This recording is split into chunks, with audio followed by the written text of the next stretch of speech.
Daniel. Anyway. This meeting is being recorded.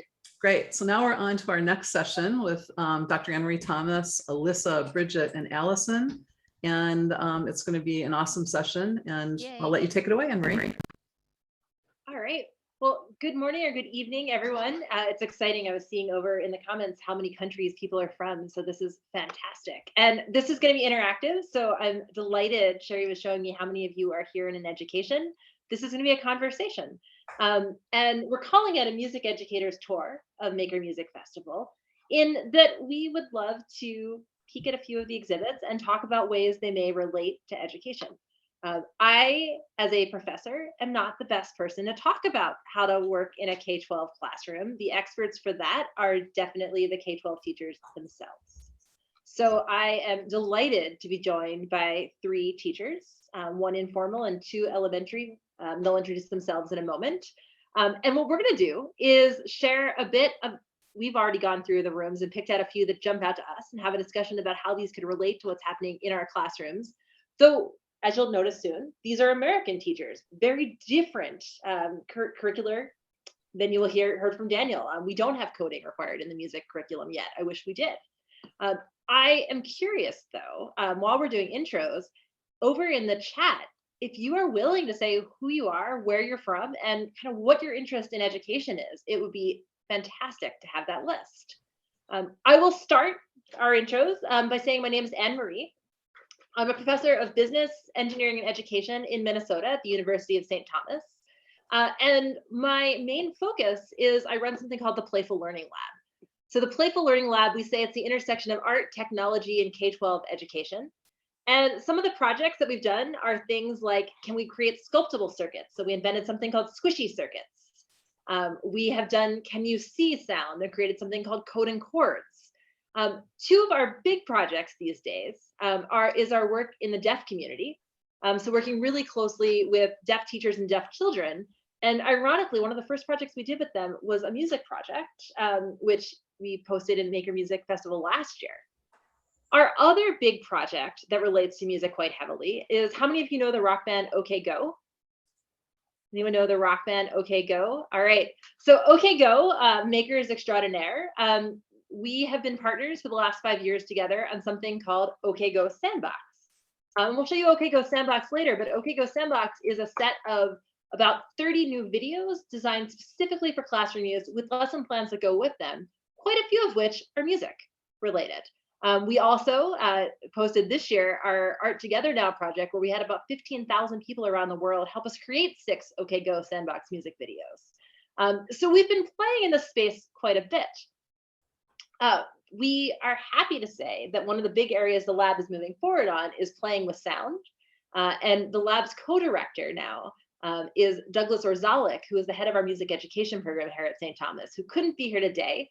So instead, he sent 3 pretty amazing teachers, and I'd like to give them a chance to introduce themselves. So I'll start with Alyssa, who is a Playful Learning Lab alum, worked heavily on the OK Go projects. Alyssa. Hi, everyone. My name is Alyssa Eggersgluss. My kiddos call me Miss Eggs. I work in a kindergarten music building. I've been a teacher for 2 years now, and I have 12 sections of kindergarten every single day.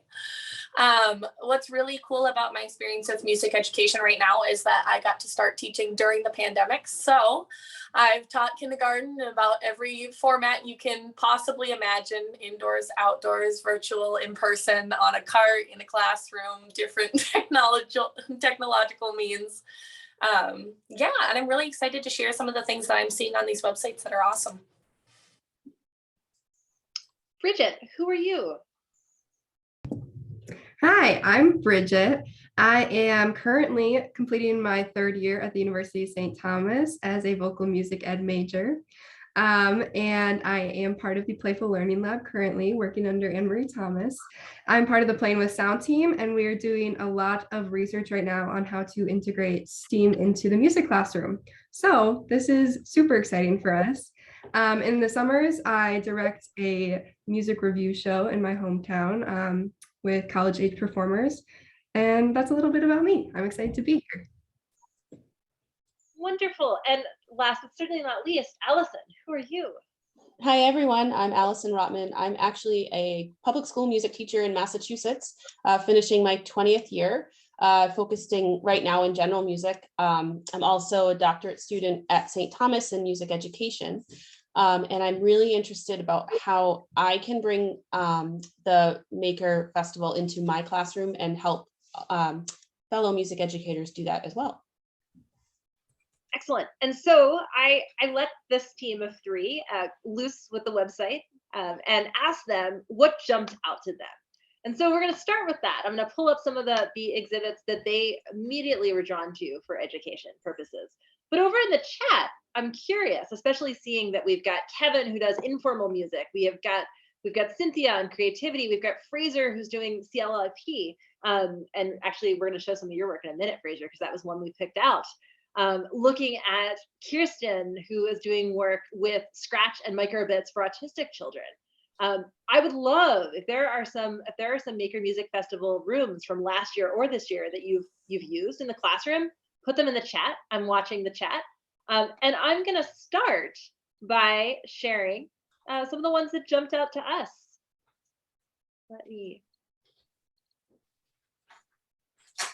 So Allyson, I'm going to put you on the spot because, let's see, is it sharing? Let's see. Wow, this is new. I have never used the screen. It was making me use the screen one, Sherry, so I'm doing this through. Well, you know, we had a little Zoom hack yesterday, so we tried some new things. Are you able to get in? Give me a second, I think I can. And all right, window. Well, why don't we start? I will put you on the spot, Allyson, but we're going to go over to the C418 building.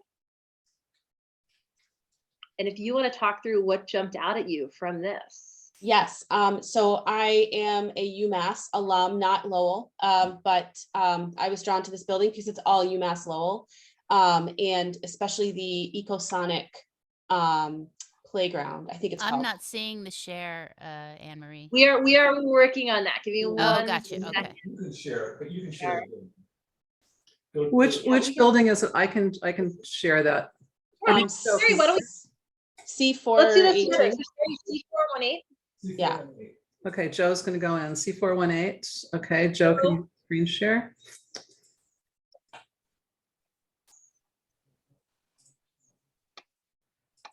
Sorry.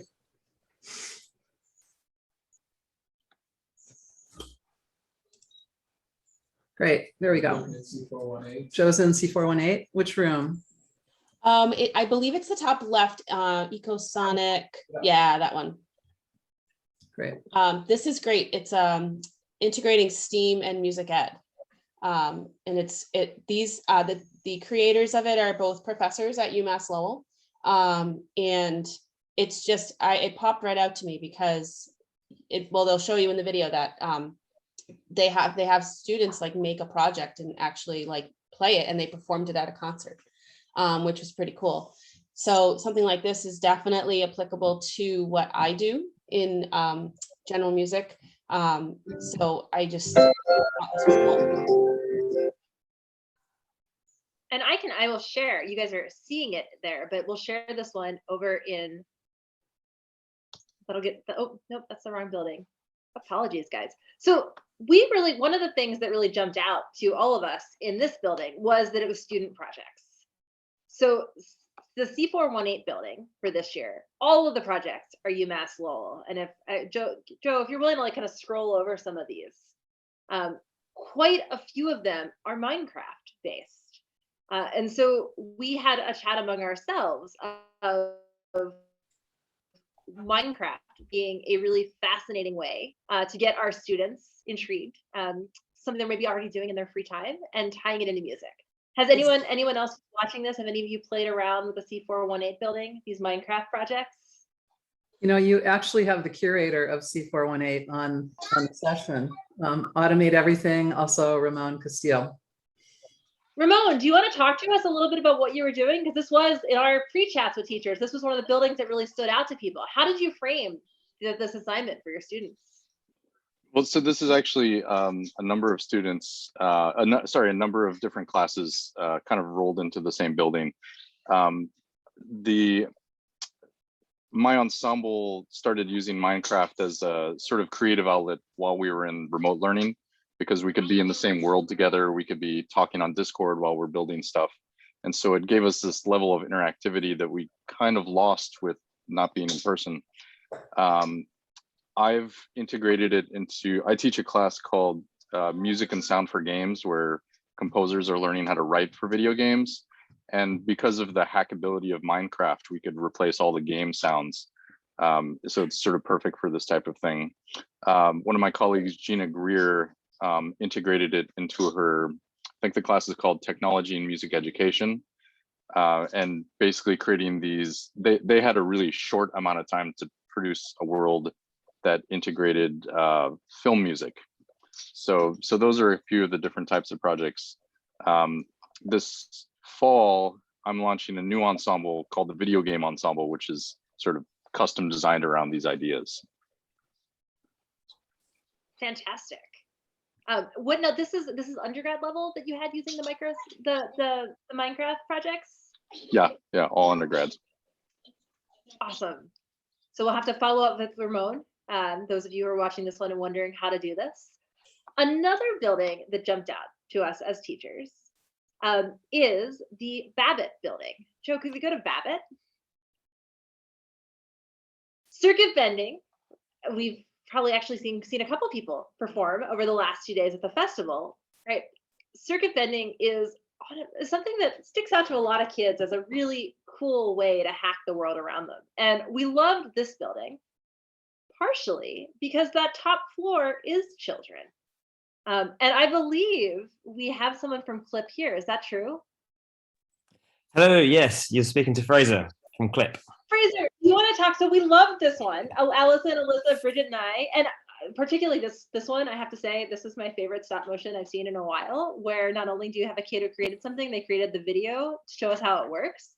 I will give a shout out to him and his team. There's this top row of 5. These are the young music maker winners. But do you want to tell us what you were doing with these kids and how old they were and how you got around these projects? Yeah, so I run a music club, a weekly music club here in Colchester, and we work with ages 12 to 18 mostly, and it's a weekly club, and we're always looking to experiment and get them making music in ways that you might deem unconventional, but ways in which it removes this barrier of like self-perceived ability. And I can't sing, or I can't, shred on the guitar or what have you. So all of our work is around sort of like improvisation games and sort of different ways of making music that sometimes are sampling or listening, and kind of game based. And that's what's so brilliant about circuit bending, is because it doesn't matter how good you are at it, it's really hard. And sometimes it doesn't always do what you want it to. So it's a really good experience in resilience. But it's also it's a really fun activity because you don't quite know what's going to happen, and you're discovering things. So we did this project over 4 sessions, and over the 4 weeks, they took the keyboards apart, identified the bends, documented it all, and then spent a week and soldered it all, including buttons, potentiometers, switches, etc. And finished it off by making some films, sort of documenting their process. Because Kirsten, you might be familiar with this, also in the UK, we also operate something called an Arts Award, which is run by a sort of exam body as like an arts education qualification. So they were doing a bronze arts award. So this was a great project because it gave them something to focus on for this qualification they were earning through this club. So the film was a great way of sort of documenting their learning and also sharing that back. So it's a way of kind of getting their thoughts down on the page or in a video in a way that's not, writing an essay or what have you. So it was a really great project because it facilitated so many different amazing learning outcomes. And thank you that you had these kiddos submit to the young music makers, which was a new project. I know that Sherry and Joe and the team started this year, but getting many more children and young makers sharing their work, which is something I'd love to brainstorm with all of you, how we could facilitate that more for next year. All right, I'm going to put Alyssa on the spot. Can I jump in? I'm sorry. Yes, I just want to point out what Ramon and Fraser, what you were talking about, what you're doing. I mean, we talk a lot, at least in music ed here, like in Massachusetts and United States, about being relevant, making sure that we're, you know, we're giving students things that are relevant to them. And I just want to point out that like these projects are relevant to them. And so, and it honors all abilities. So I just wanted to say that. Which I will say, anecdotally, in terms of curricula, UK tends to be a little ahead of us. Many other countries in terms of integrating things like coding and computer science and making and hacking into music, that we're a little slower in the US putting that into our formal K-12 curriculum, which is one of the things that awesome educators like these three that I get to work with today have really been working on. So I asked Joe if you can bring up, we have one that jumped out to our kindergarten music teacher, and I'm guessing that this is not going to be the one that you think is the one that would jump out to the kindergarten music teacher. But Alyssa, so as not to give the punchline away while Joe is bringing that up, why don't you talk about how you started your kindergarten music career? Because you started at an unusual time. Yeah, so my kindergarten music career started in the middle of the pandemic. And when I say that, I mean, even my student teaching was happening during the pandemic. That was right there in March when everything started. So there was a lot of flexibility and change that needed to happen. My first year, we started in person, and then we had to switch back to a virtual format, and then we had to switch to some sort of a hybrid format, and then we were back in person. And this year, we've been lucky, knock on wood here, to be fully in person as we ring out the last 3 weeks. So a lot of music teachers were struggling trying to figure out how to engage kids remotely. Particularly Alyssa's kids are kids who had never been to school. They were kindergartners. For sure. So the one we'd love to bring up, and I can share the link, is Volatile. Which is not what I thought Alyssa was going to pick as her first one. I shared a link in Maker Music Fest. There we go. Yes. Beautiful. Thank you. So Alyssa, what were you thinking?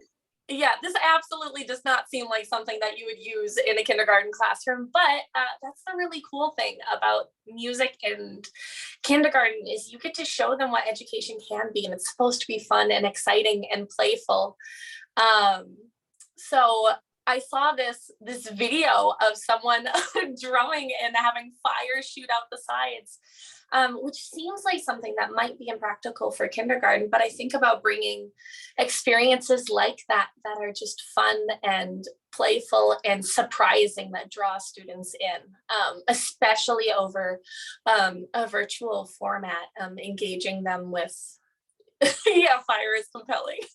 Just reading the chat. Engaging them with some things that are surprising, right? And showing them the potential of what music can be. So we do a lot of rhythm stick drumming things at a kindergarten level, right? Just focusing on accessible creating music. Drumming is super accessible because there's so many different ways you can perform it. But it's cool to see opportunities like this where you can make it a little more exciting. And on that note, something that in these times of are we in person, are we remote, is our class able to travel again, are they not? We've had a lot of fun looking at projects that weren't from the country where the teachers are based. So I just shared a link, Maker Music Festival team, if we can go to that one, which is the Like Maker. So this is one, Allyson, that jumped out to you. 1 second, Joe's bringing it up. Yes, I do a lot of work with found sounds with my students. And so this one really just popped out to me because of what we talk about, like anything can be an instrument, anything can be music. I think it's in Parch.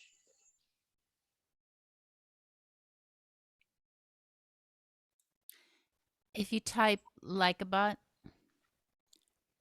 Oh, there you, I think it's the top, top right, I believe. Yeah.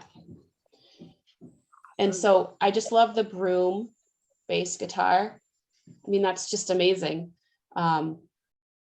Just everything about this is just great. I mean, the kids would look at that and say, a broom, but it really goes with what I teach. Like, anything can be an instrument, anything can be sound. And when we coupled with this, I can even share the note that this one, I'll just share it in the chat for everybody. After talking about Like a Bot, which country was, Allyson, do you remember which country is Like a Bot from? Brazil. Brazil. They actually played yesterday for us, so we'll have a video, and they're a very sweet, sweet team. Fantastic. So we loved, all of our crew here, we love looking at things like brooms being used as music, which made us think of one of last year's makers. And I've shared the link in the chat with everyone, but a room full of unique musical instruments, which brings us to Chicago, to the US, where someone is building instruments with hockey sticks or with I think that link will take you even directly there too, but there we go. That one, second one, it's right there on your search. There you go. So this 2-minute and 20-second video is one that we already, I think, are talking about using in some classes, because Joe walks us through the instruments that don't look like the instruments we typically see in our music classrooms. I know, what was your thought process here, Allyson, again, on how this might work with some of your littles in elementary classrooms? Well, you know, even just asking them to build something like an instrument out of any like found sounds. Our art teacher does, I think she calls it junk sculptures. So we collect stuff all year. And so sometimes I try to, you know, hack into her supply and say, you know, what could you build from this? And so this would just, you know, just give them some more ideas. And so this is where I'm curious to hear from those of you listening, even if you unmute. One of the discussions that we've been having among our team and with Sherry and Joe is one of the best parts, in my opinion, of the Maker Music Festival is that it doesn't go away tomorrow. That we have this awesome weekend where we're hearing all these concerts, but that actually Allyson even just asked, she's like, will this still be there next week? Because I want to show it in class. And the answer is yes, thanks to the amazing team that put all this together. And I think we have a huge opportunity here, all of us around the world who are working in education and looking at the intersections between making and music, to maybe reimagine how we engage with each other through this, maybe not through some of our typical conferences we go to on how to teach specific music class, but instead to expose ourselves and our students and our learners to each other around the world. And we are delighted to say that we're gonna work. The Playful Learning Lab has offered and hopefully been accepted by Sherry and Joe to really work on pulling this community together through some communication, through some maybe meetups once a month. Can we get some of these makers to do sessions specifically for teachers? And can we start building some of these international connections among makers who have a particular interest in helping kids? And young makers and musicians of all sorts. So I turn the table to all of you. What would you like to see as an educator out of a community built around Maker Music Festival? Do you have ideas? Are there ways that you've already been using the Maker Music Festival in your own programs? So maybe we start there. Does anyone want to share a way that they've used the Maker Music Festival in their own classrooms? And I can say we already use it in one of the assignments in Doug Orzalik, my partner's class here for music education students, where they actually have to explore the website of Maker Music Festival and pick a couple buildings to discuss in class with their colleagues the next week. Baby steps. That's with teachers, that's with upcoming teachers. But have any of you brought Maker Music Festival to your classes?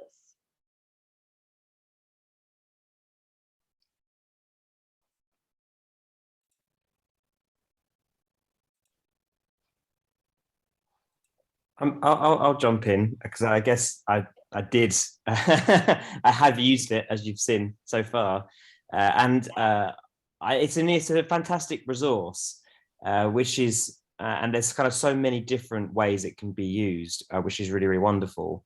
There's because of the wide variety of both musicians and mediums and kind of art forms, performance, instrument making, etc.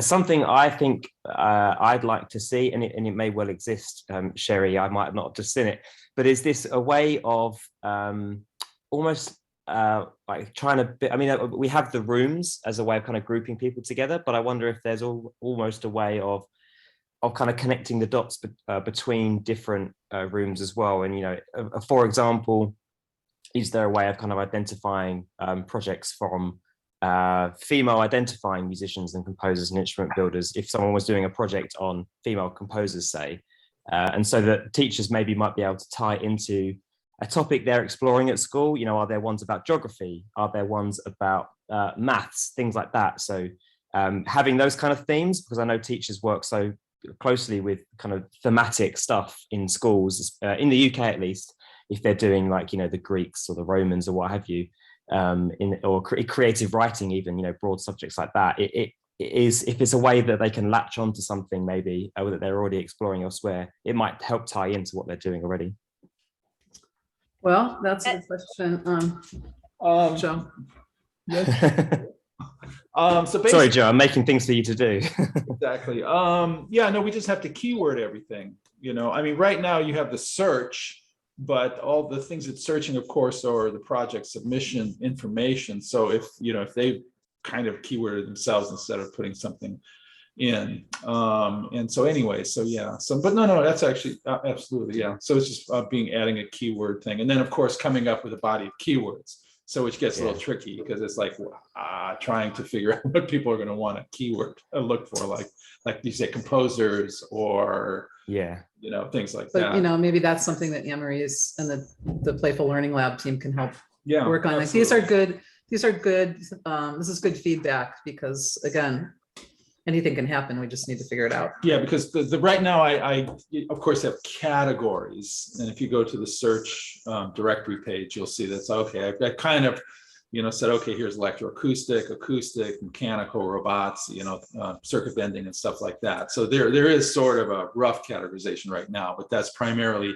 for drop down menus to say, hey, look at a category and kind of break apart the festival more easily. But yeah, absolutely, certainly keywording.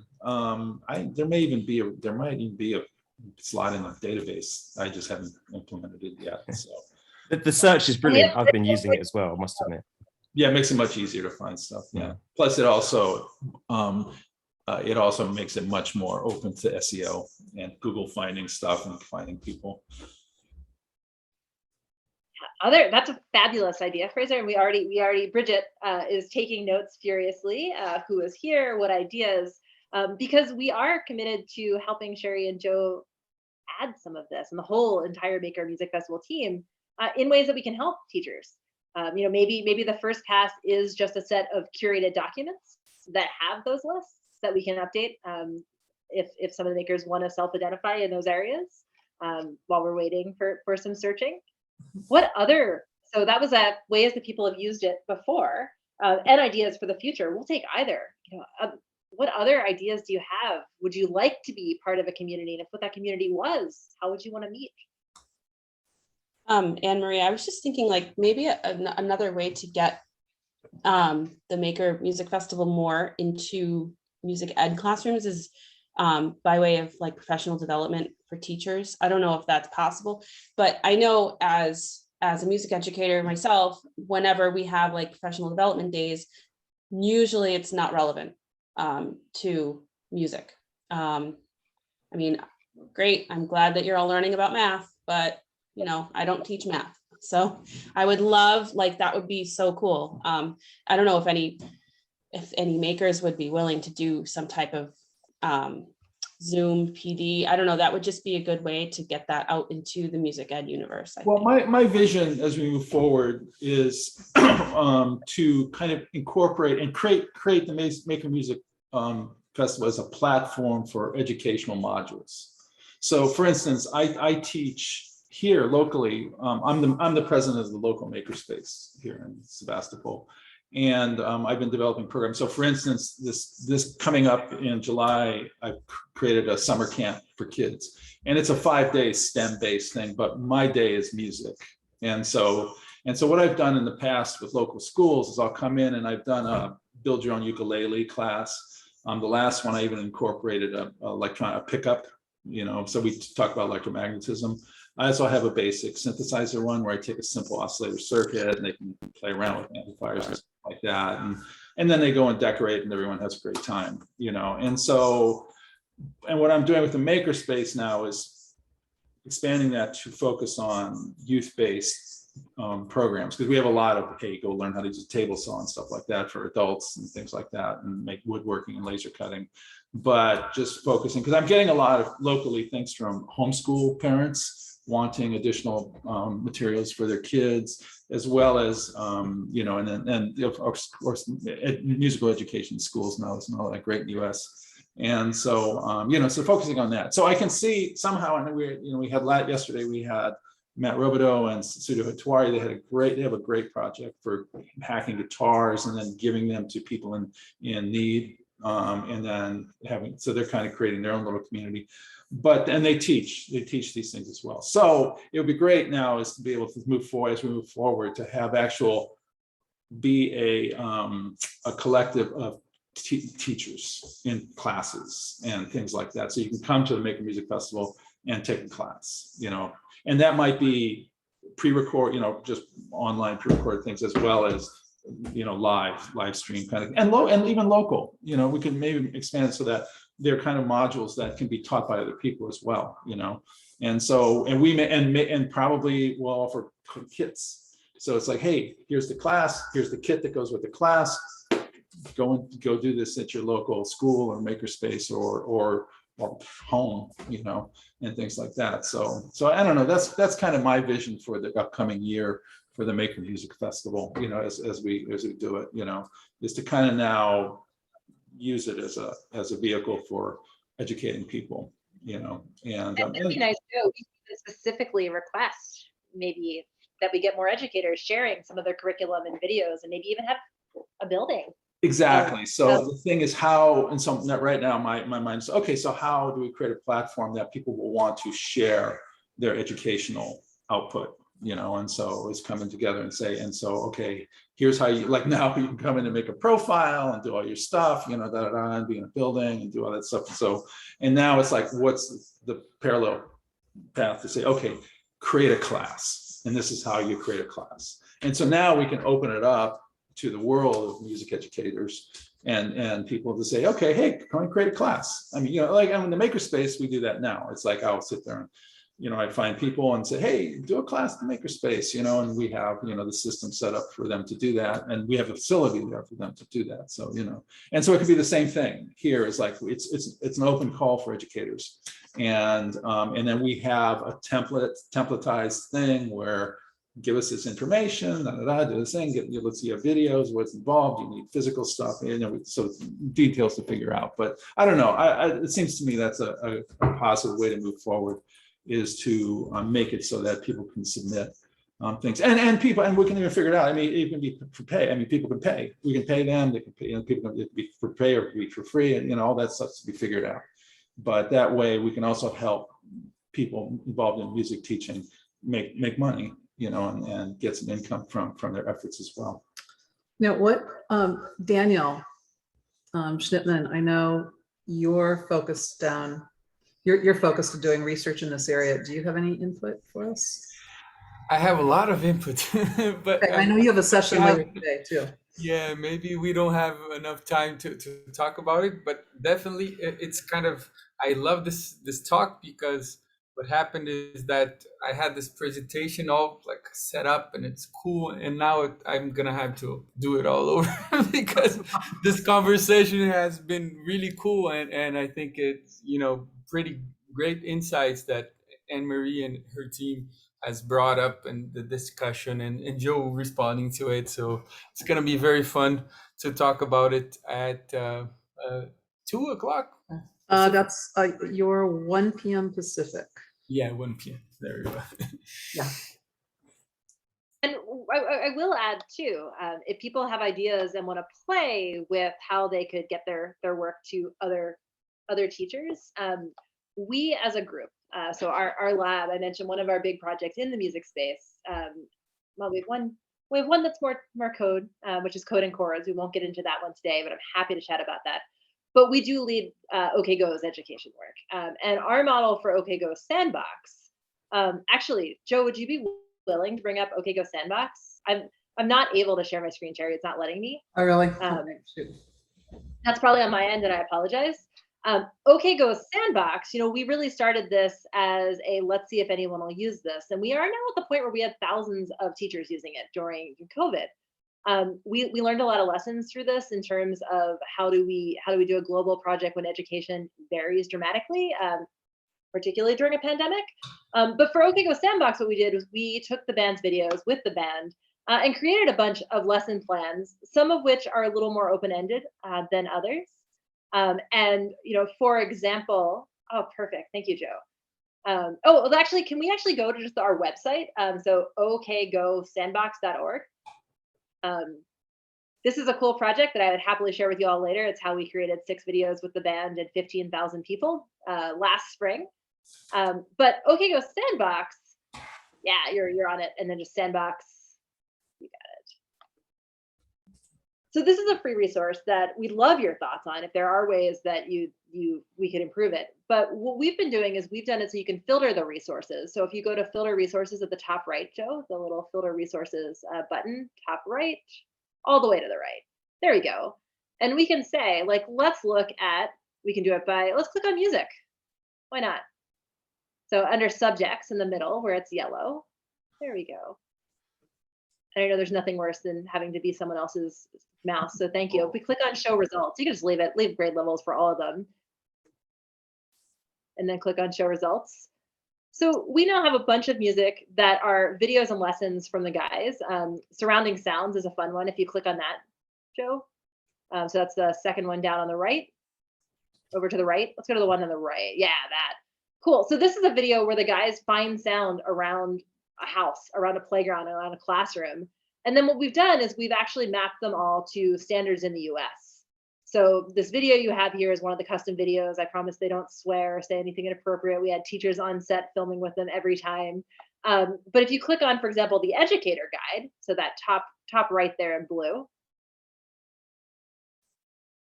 we created one of these for every lesson, whether it's a math lesson, a physics lesson, a music lesson. And this is just kind of a sample of what our work is. We're pretty surprised at how quickly this took off. But the way that we got traction with teachers was having music teachers and math teachers and engineering teachers involved at all steps of the project. So when we film with the band, we fly a teacher out. When we have curriculum, we run it through rows and rows of teachers. We have dozens of teachers who typically will see the videos and the lesson plans before we put them in the world. But then it really grew through the teachers themselves. We kind of thought we knew how they would use it, but instead, they had their own ideas. And so we did a couple times a year, we did Zoom calls with the band and with teachers, and had this conversation. So I'd be happy, probably even offline, because I don't want to take up our time where we can share together here. I'd be happy to brainstorm with folks and share kind of our do's and don'ts that we learned from this in terms of creating something that other people are using without us there. Everybody wants OK Go to come to their classroom and lead a workshop. That's not going to happen. So what we had to do was figure out how can we create resources that can be used independently by the teachers. And we succeeded at some level. We made some mistakes. Thank you, Joe. You can stop that one. But I do think what we've found through that is a lot of teachers are really looking for content that they can use without too much tweaking. If it's new to you, and particularly for American teachers, things like Microbit and Makey and Scratch are not part of the music education curriculum. There's a lot of great people fighting to change that a little bit and bring it in, but it's typically not something that our music teachers have trained in. So how do we create lessons and kind of starter projects that are very explicitly planned out so that a teacher who doesn't necessarily have colleagues in their building or their school who can assist them can put it into play as a first project, as a first attempt at something, and then build from there and hopefully remix it themselves. So it would be in our dream. We would love to see some of these great projects that you are all sharing put in a building on Maker Music Festival, for example, where a teacher could shop around the building and look in the windows and see, oh, here's a 1-hour project I could do. Maybe something even as simple to go back to, I think it was Fraser who mentioned, can we find musicians from music makers from different countries? Wouldn't it be lovely if we had a simple already set lesson plan for an hour that had 3 or 4 videos that one of our expert teachers somewhere in the world had said, these are ones that resonated with my students. So let's watch found instrument sound. Here's an example from Brazil. Here's an example from France. Here's an example from Chile. I think, correct me if I'm wrong, Allyson and Alyssa, but resources like that could very quickly be a gateway into this maker music world for teachers who aren't already part of it. One of the presentations I actually really loved, I loved because of its accessibility and because it's Spain Educator. It's on the Derbyshire page. It's called Marble Music Game, if you're able to go find that. But I was really impressed with this one. And what I loved about it is that it's accessible, kind of regardless of where you are. And it's so focused on this, I think of what's it called, the line runner game, where you go and you have someone on a bike riding and jumping off of lines and landing places, but now they're using xylophone bars to help create that process. I don't know, it's just really, it's really exciting reviewing some of these projects and seeing that they can be done regardless of where you are, regardless of what you have, with resources that are international, not just found in one location. Even some other cool projects that I've seen, there was one called Music Maker, which is in the Ciani room, and they had some 3D printed mouthpieces that you can add on to piping and tubes and make your own little instrument, something that's pretty inexpensive to create, right? And all of it's terribly self-explanatory, right? So I can watch this brief video and I understand what's happening, right? So it's really easy to implement into the classroom. I'm really excited to review on these and to see going forward, I don't know, to show some of these videos to my kids and not have a ton of work, but be able to bring some of the cool work that you guys are doing. Are there other things that jump out to people that aren't part of our Playful Learning Lab team that they think would be really useful to them, either as educators or as people who are trying to help educators? Like I mentioned, Bridget's taking notes, and hopefully we will get a Discord channel going for educators soon on Maker Music Festival. And we're really committed to working with the Maker Music Festival team to help bring some of these things to fruition. I can say Bridget will actually be working on this all summer. So please send ideas or ways we can assist to us. Other thoughts or suggestions, awesome audience? I had a quick thought. As somebody who works mainly online with music collaboration and Jack Trip application, and I'm just really glad that there's this resource for people to have a safe place.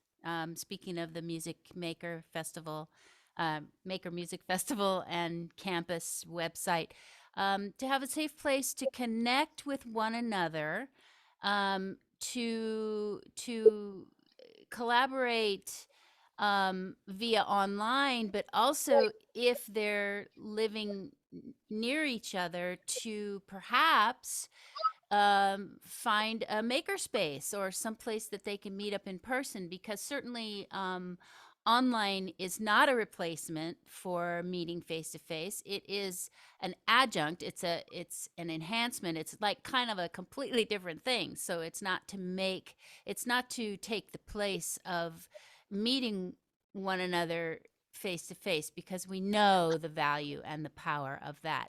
But how wonderful is it to have this safe space in order to check things out, to find out who to talk to more about things that interest us. I know children, it wasn't that long ago I was a child. And I just remember feeling very confused about what is it I'm supposed to be interested in? What is it that I'm supposed to be doing? And kids will go along with other kids because they don't know what else to do. So this is really good to encourage one to find what resonates, to get in touch with one's own voice inside, and not to just go along with others. But when you're on your own, you're looking at a website, you can feel what calls to you and then go towards that. You know what I mean? And that is one of the beautiful things about this site, is how diverse the projects are. I love that they're not all polished. I love Sherry and I met years ago at Maker Faire, and I fell in love with Maker Faire because, unlike robotics competitions and science fairs, it wasn't competitive. It wasn't the final best work. You had to be the best. And I think as educators, particularly of kids, particularly in a world that has lost so many people in the last 2 years, and we are all traumatized, I think a community that says, particularly to our learners, find your niche, try your thing. It's okay if it's a little weird. In fact, it's great if it's a little weird. To me, that is the beautiful thing about what your team, Sherry and Joe, and everyone else volunteering has created, is that it is so inclusive, which is not necessarily, my music teachers correct me if I'm wrong, not necessarily in the US, the message that we give with music. Right. Right, that there is, you're good at it or you're bad at it, or you are going to make the orchestra or you're not. I think there is something so much more inclusive here, which I come at this from a STEM background, and I fell in love with the Maker movement because of it through STEM. I think the Maker Music Festival has the power to do, even at a more national level, this for sound and music play. It looks like we have some youth on camera right now. I wonder, Daniel, if your daughters have anything to contribute or to say their thoughts about making music and what daddy does. And I'll chime in only if they want to. Yes, yeah, only if they want to, of course. Didn't mean to put pressure. No. Yeah, I'm sure they've got something they want to say. Do you want to say something? About what do you think about making, because you've built like musical robots before. Actually, Iris, my oldest daughter here, she's been an assistant in workshops building musical robots with other kids, so she's been teaching other kids how to build musical robots and make music with them. What do you think about using robots and technology to make music? It's fun. That's the best answer you could give. Thank you for all your work teaching other kids. Well, I am conscious that we are nearing the end of this hour. I'm also conscious that very shortly, in 3 minutes, the next presenter is Flare Drum, which I will admit is a project that has utterly enchanted me. And in fact, I desperately want to build one for our lab. So we will be in touch to that maker soon. But I want to end with an invitation. Right, this is a community of volunteers and incredibly creative people, and everyone in our research lab just adores the work that this team has done. And we, like we said, we really want to do whatever we can to help the folks in this community connect over the topic of education, particularly PK through 12 education. And so I've shared in the chat my contact information. We will put together a Discord. We will put together hopefully some meetups this summer to chat. But if you have ideas or you want to stay kind of in this loop, please don't hesitate to send over an email. I think this is the kind of thing that could use a global working group and some playful experimentation over the next few months. So thank you, all of you. I know there's so many people here that have shared projects. We just shared some of them in our walkthrough. Thank you for sharing. I mean, the fact that you have taken the time to create the videos and put things up there.